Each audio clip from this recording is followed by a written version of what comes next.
श्रीगुरुभ्यो नमः श्रीमात्रे नमः सर्वमङ्गलमाङ्गल्ये शिवे सर्वार्थसाधिके शरण्ये त्र्यम्बके गौरी नारायणी नमोस्तुते జగదంబ శ్రీ రాజశ్యామల అనుగ్రహం మనందరిపైన ఉండుగాక.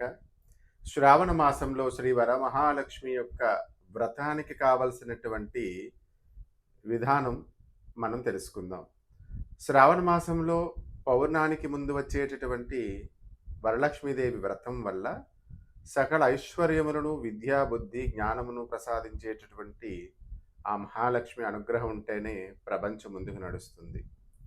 అయితే అలాంటి అమ్మవారిని ఏ రకంగా ఆరాధన చేస్తే మనకు శుభ ఫలితాన్ని ఇస్తుంది అని అంటే, కలశ రూపంలో కానీ, దీపరూపంలో కానీ, చిత్రపట రూపంలో కానీ, ప్రతిమ రూపంలో కానీ ఎవరికి అవకాశాన్ని బట్టి వారు ఆరాధన చేస్తారు.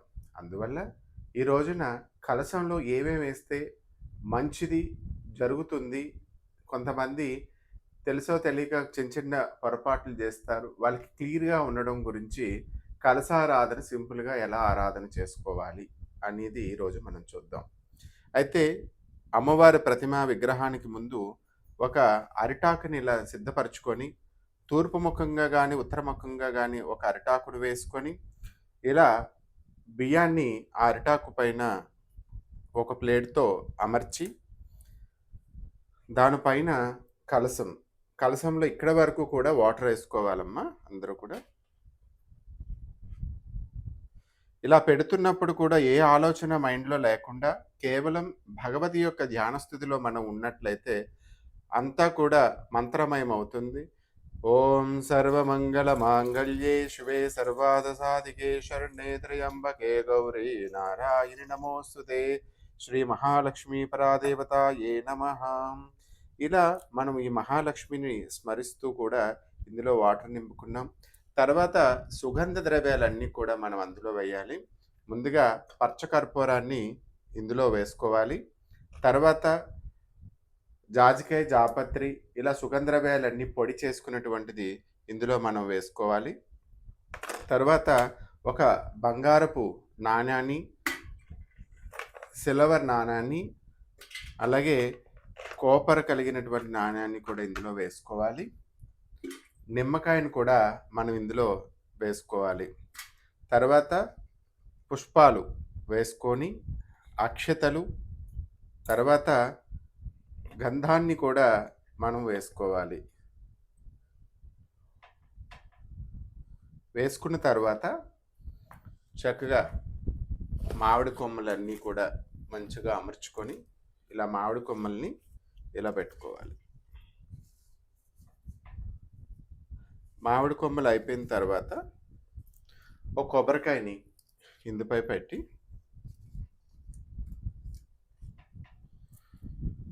దానిపైన రవికిల గుడ్డ,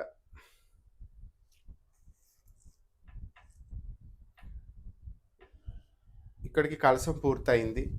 తర్వాత చక్కగా ఈ 3 చోట్ల కూడా కలశానికి గంధం అమర్చుకోవాలి. బ్రహ్మ, విష్ణు, మహేశ్వరులు కూడా ఇందులో ఉంటారు.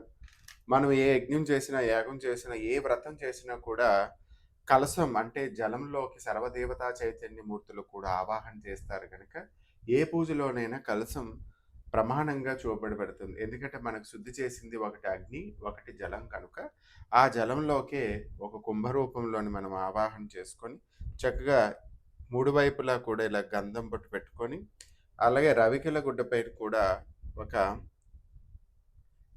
చందనం అలంకారం చేసుకొని, కుంకుమ బొట్టు ధరించి, అలాగే పుష్పమాలను కూడా ఇలా అలంకారం చేసుకోవాలి. తర్వాత మీకు ఎవరైనా హారం కానీ, గాజులు, బంగారపు నాణం కానీ వేసుకోవచ్చు కలశం పైన. అయితే ఈ కలశం అమర్చుకున్న తర్వాత ముందుగా గణపతి పూజ చేసుకోవాలి. గణపతిని ఇక్కడ నైరుతి భాగంలో గణపతిని పెట్టుకోవాలి. ఎందుకంటే శక్తికి పంచాయతనంగా ఉంటే నైరుతి భాగంలో గణపతి ఉంటారు కనుక ఆ గణపతికి మనం పంచోపచారాలు చేసుకోవాలి. అంటే గం గణపతయే నమః, గంధం కల్పయామి నమః, గం గణపతయే నమః, పుష్పం కల్పయామి నమః. ఘం గణపతయే నమః. ధూపమాఘ్రాపయామి నమః. ఘం గణపతయే నమః. దీపం దర్శయామి నమః. ఘం గణపతయే నమః.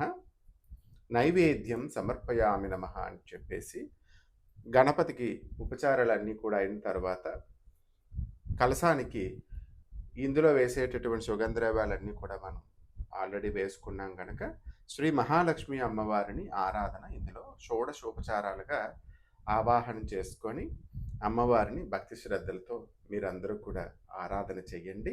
అంత శుభ ఫలితాన్ని అష్టైశ్వర్యములను కూడా మీకు ఇవ్వాలని కోరుకుంటున్నాను. అయితే ఈ షోడశ ఉపచారాల ద్వారాగా మనం ఏ రకంగా అమ్మవారిని మెప్పించి చేయాలి అని అంటే, ఆల్రెడీ మీకు ఎవరైనా గురువుగారు ఉండి వాళ్ళు మంత్రాన్ని ఇనిషియేషన్ చేస్తే ఈవెన్ దశమహావిద్యలో ఒకటైనటువంటి కమలాత్మిక అమ్మవారిని కూడా లక్ష్మీ రూపంగా కూడా మనం ఆరాధన చేసుకోవచ్చు. అలాగే వసుంధరాయే నమః అనే ఒక మంత్రాన్ని 1000 సార్లు అమ్మవారి దగ్గర జపం చేసుకున్నట్లయితే మీ అందరికీ కూడా జ్ఞానంతో కూడుకున్నటువంటి ఐశ్వర్యాన్ని ఆ శ్రీ మహాలక్ష్మిని మనకి ప్రసాదిస్తుంది. అయితే మనం మహాలక్ష్మి అని ఒక్కటిగా అనుకోకుండా లక్ష్మీనారాయణభ్యో నమః అంటే నారాయణుడైతే లక్ష్మి లేదు, లక్ష్మి లేకపోతే నారాయణుడే లేదు కనుక ఆ లక్ష్మీనారాయణ ఇరువుళ్ళు కూడా ఆ కలశ రూపంలో కూడా మనం ఆరాధన చేస్తే అంతా మంచి జరుగుతుంది. శ్రీమాత అనుగ్రహ ప్రసాద సిద్ధి.